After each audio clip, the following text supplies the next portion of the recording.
look among themselves, wako na mall, mtu ambaye anachukua ujumbe wa chenye wamepanga kama opposition, anapelekea Mheshimiwa William Ruto, anamwambia hivi na hivi ndivyo wanapanga.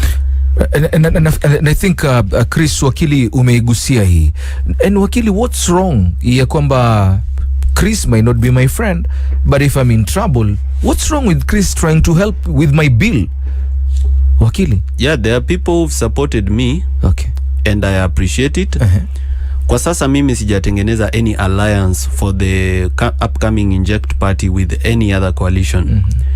We want to stand for our own values. Unajua saa zingine tukishaanza kujiunga na watu, we have a mix of values and principles. Now people are unable to understand what we stand for. We want to build our brand first.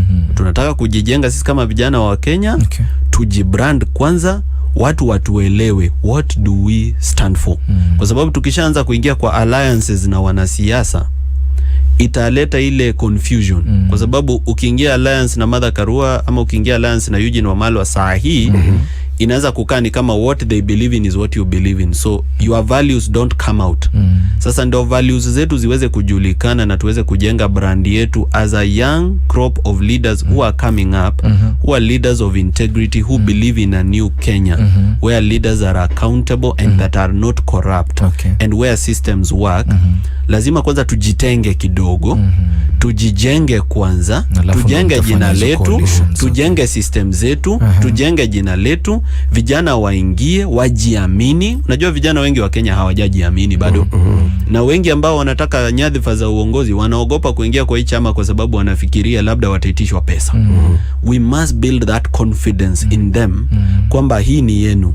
Ingia. Hata mkisikia party leader Morara Kebaso hawapeleki vizuri, itisha vote of no confidence. Okay. So you're just making it very clear, first of all, wewe haujaungana na chama yote ya kisiasa, you are creating your own and you're making your own and building it. Lakini sija kataa kufanya kazi na wanasiasa wengine. I'm just saying it is not yet time. Hujakataa kufanya kazi na wanasiasa wengine, si ndio? Sija kataa, including the president himself. No, out of principle, I can never, ever do anything with Honorable William Samoei Ruto. I can't. Why? Because according to me, na haya sio maoni ya Radio Maisha ama ya Standard Group, ni maoni ya wakili Morara Kebaso. William Ruto is not honest.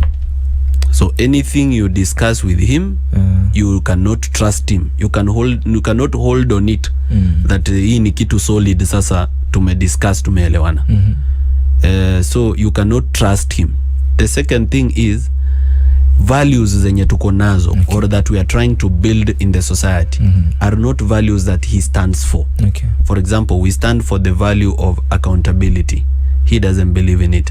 We stand for value of against extrajudicial, that nobody should be killed for standing for what they believe in. Even if it is wrong, let them be taken to court and judged and taken to jail.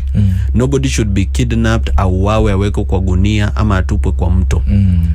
That is something his government does not believe in, because we've seen through facts and evidence that is not what they believe in. We believe in a government that is not corrupt. His government is corrupt, and he has not done anything about it, because hiyo corruption imemrope in now. It's one family. Now nobody is able to do anything about the other, kwa sababu ukijaribu kupoint finger pia mimi nakuambia chenye pia wewe umefanya. So the kind of values I believe in, there is no single value that I believe in that William Ruto believes in. There is nothing that brings us together. There is nothing we agree on at all, completely. Even his approach to international politics and foreign affairs, which countries he relates to and why he relates with those countries, we are at a crossroads with regards to how he relates with foreign countries, what is the basis of that relationship, and what is the symbiotic relationship of what Kenya will benefit from that relationship with that country. So for that reason, there is nothing to do with William Samoei Ruto, nothing. Welcome back to the Morara TV. So this is what Mr. Morara Kebaso said, and he has talked about a lot of things, but we are going to dissect them a bit by a bit. The first one is that indeed in the opposition there is a mole who normally takes the information which the opposition has discussed their plans, and he takes them to the president's side, and that's how some people get to earn their bills paid. That's how they live.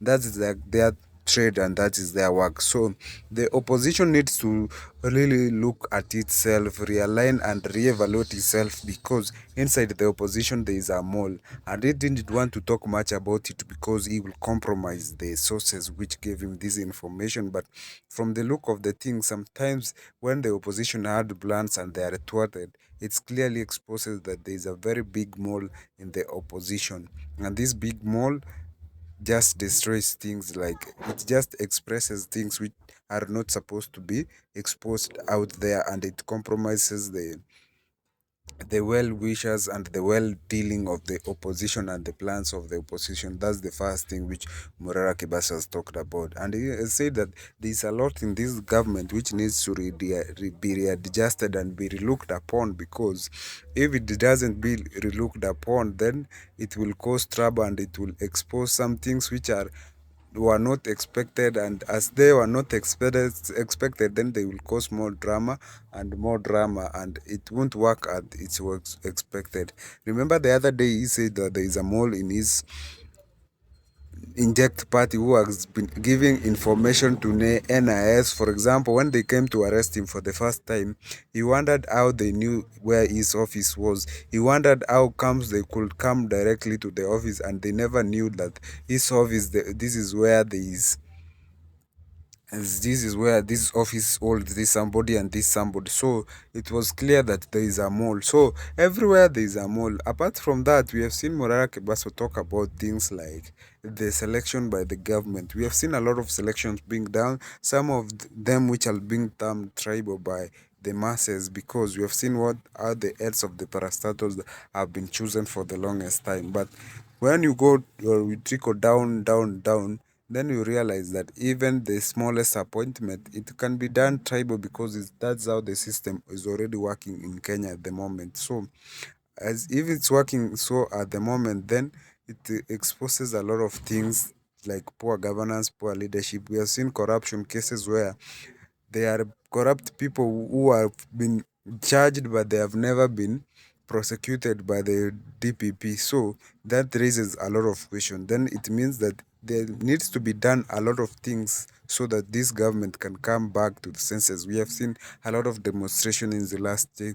It started with the Gen Z, the teachers, the doctors, and many other people who are still fighting for what the term that is supposed to be their human rights. So at the moment, Kenya is facing a lot of challenges, and among that challenges is poor governance, poor leadership, corruption, and a lot of things, even food insecurity.